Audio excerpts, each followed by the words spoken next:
Hello there, everybody. We are continuing the CDN Records episode of Canadian Crypts, now in part 2. Previously, we discussed some old school releases from the label and things that they came out with throughout the years, as well as a few newer releases. A lot of people from Windsor were actually quite excited to see some of their favorite bands. But today, I'd like to focus on 3 releases from CDN Records, and these are truly awesome, some of the best metal that I've heard all year, and I'm super excited to talk about them. The CDs themselves were graciously granted to me by Craig Newman himself. So without further ado, and without any prolonged intros, let us get into the 3 bands of today's video. Now, before we cross any other borders into different countries, let's stay in Canada for a second and talk about Goreworm from Brampton, Ontario.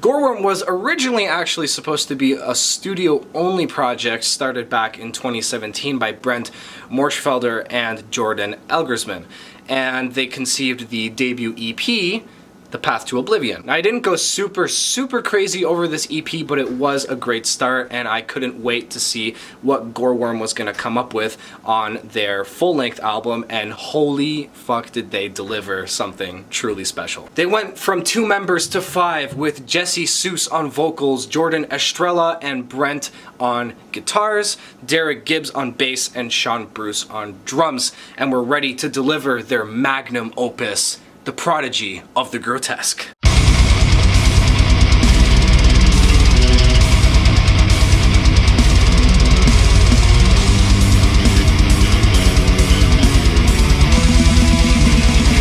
Now, I have to say this, it's really impressive how Gorworm managed to combine technical brutal death metal with melodic death metal somehow. I'm not even really sure how this works. I mean, they kind of use this Spawn of Possession-esque brutal sound with the insane speed, the technical riffs that just go left and right and up and down and all over the place, the blast beats, an overall crushing experience. But then they combine that with a lot of melodic instrumentation as well. The whole album just gives me a huge boner, and it's truly a fun-ass album. I especially love the tracks Grave for the Traitors, Engulfed in Flames, and the closer, Prodigy of the Grotesque, is a great way to close off the record. Sean Bruce also does a great job on drums, providing a solid heartbeat for the rest of the band during all of this madness.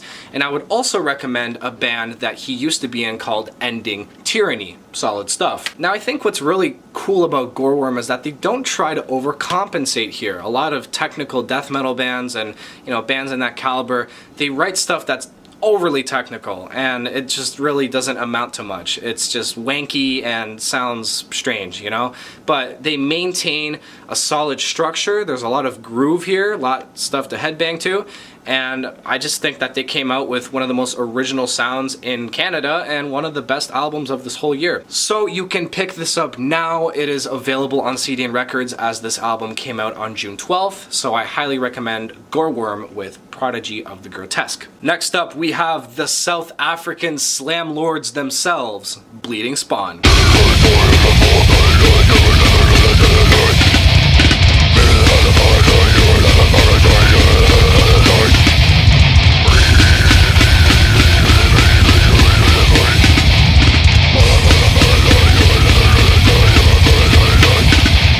Now, for those who may not know, South Africa has an absolutely insane brutal death metal and slam scene. Some of the world's heaviest hitters in the genre, like Vulvodynia, hail from there, and Bleeding Spawn waste no time in convincing you that their quality is on par with their contemporaries. Bleeding Spawn first came onto the scene with their debut album in 2016 titled Pathogenic Mechanized Abomination, which was released independently. Then it was released through Brutal Gear, and eventually it made its way to CDN Records. It's a really fun album with tons of thick, chunky riffs to crush your skull to. I think it's really cool that they managed to pull off such a great musical feat on their first ever project, but it probably helps that the members were in other bands before this, like Maximum Carnage and Displeased Disfigurement. Bleeding Spawn are no chumps either. They have won the Best Death Metal Band in South Africa award 3 separate times in 2014, 2016, and 2018. They played the South African Wacken Fest before their debut album was even out, opened for Cataclysm at the Overthrust Fest, and they've also played at the Witch Fest 2 separate times alongside bands like Aborted, Flesh God Apocalypse, Hatebreed, Devil Driver, and many, many more. So now finally we have a follow-up in the form of an EP titled Pariah Attestant, and in 3 songs, Bleeding Spawn manages to accomplish things that most bands can't even accomplish in their first album. The EP opens up with Mutant Genetic X, featuring some of the most insane drumming and slams that I've ever heard. The vocals also are absolutely devastating, given to us by the mighty Dominic Vorster. But the South African scene is just fucking phenomenal. These people support you fucking non-stop, and through these 10 years, we've just had phenomenal support. The song also features Mr. Tristan Cheshire, who was a part of multiple bands like Infanectomy. That's not how you say that. Infantinectomy, Angel Splitter, Vile Impregnation, and he also did a little bit of bass for Hateful Transgression. And the EP just kind of continues on like that. It continues to assault you with insane speed, slams, and brutal ass gutturals. The other 2 tracks, Control Human Delete and Squirt Cunt Butchery, feature just as awesome structures and grooves to bang your head to.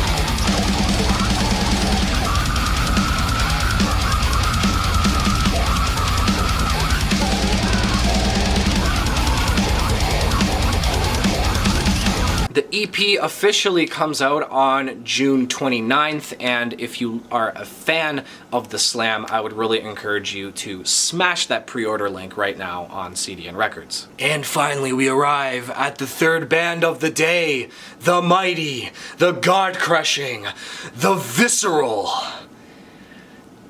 Insatanity.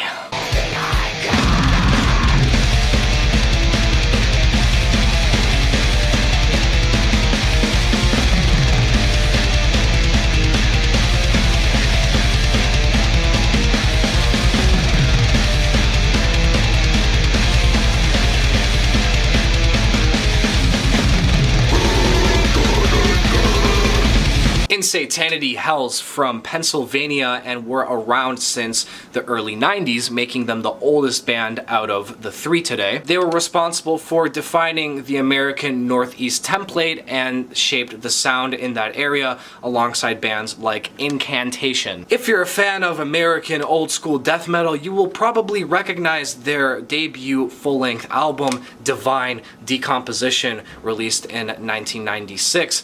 And this album is just absolutely evil sounding. They just continuously pummel you with groove, and it has been praised back then as much as it is praised right now for being a staple American death metal album. Now, between 95 and right now, the band has gone through so many changes that it's actually insane how many influential and important musicians have worked with this band. I mean, we had musicians from bands like Devourment, Mortal Decay, Wacko Jesus, Aurora Borealis working with this band. I can't even name them all because there's just so many. Over the years, Insatanity also came out with a few EPs, which I have written down here. We had Vengeance from Beyond the Grave in 1997, Black Stone in 2005. We also had The Day God Died in 2010, and their last EP, the most recent one, was Upon the Ivory Throne in 2018. Now, as you may expect, all of these EPs had different lineups, but surprisingly enough, Insatanity always managed to pull through with a really good release. And I have to say that the 1997 EP is probably my favorite due to this amazing cover art. I mean, you just you can't like not love that. Look at this. Is this like old school or what, man? The group also went on multiple tours throughout the US, and in 2014 they were even invited to play alongside Bloodsoaked at the Consuming Europe tour, and even in 2017 they played at the Las Vegas Death Fest, which is a pretty big deal. Somewhere along the lines, Insatanity also partnered up with Pathologically Explicit Records, another fantastic label for anyone into brutal death metal, and they re-released their debut album Divine Decomposition with some brand new artwork, which great job on that one. Finally though, in 2019, Insatanity finally put together the lineup that they have currently. This consists of Scott Zuppet on lead guitar, Vanessa Cordoba on guitar and vocals, Ron Palmer on drums, and the only remaining founding member of Insatanity, Chris Lytle, on bass and backup vocals. Think of him as a death metal Tom Araya. Wait, Tom Araya's on lead vocals, so that doesn't really make sense. He does backup vocals. Whatever. Just as ancient. Also, in case you're unaware, Palmer does drums for a multitude of extremely big and amazing bands. He does drums for the pre-deicide incantation known as Amon, Malevolent Creation, Perdition Temple, and he even does live drums for Cruciamentum.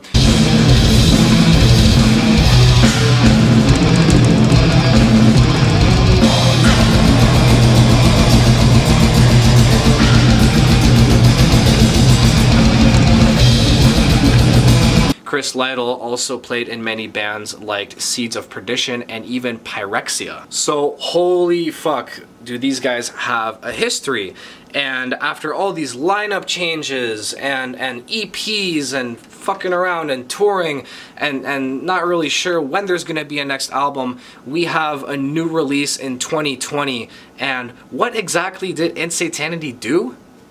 Well, they might have just released one of the best death metal albums that I've ever heard.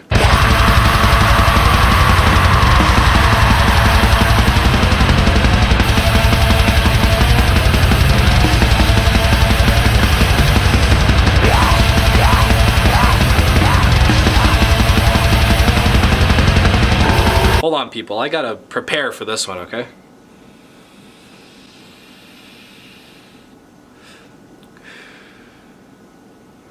Don't vape, it's a waste of money, seriously. Now what I love about Insatanity is that it doesn't just pertain to one specific genre. They are a death metal band at their core, but there's a lot of black metal influence to be found in Vanessa's vocals, and I'd say even in some of the guitars as well. It kind of reminds me of like mid-2000s Dark Funeral, but it's mixed in with those old school American death metal grooves, and I just absolutely love it. There's even a cover on this album of When Satan Rules This World from Deicide, which they do quite faithfully. Speaking of riffs, those are on absolute god levels as well. I especially love Demons Within Creation and Cross of Deception, but honestly, you could pick any song from here as the best one because they're all standouts. And the whole thing is topped off with an incredible production.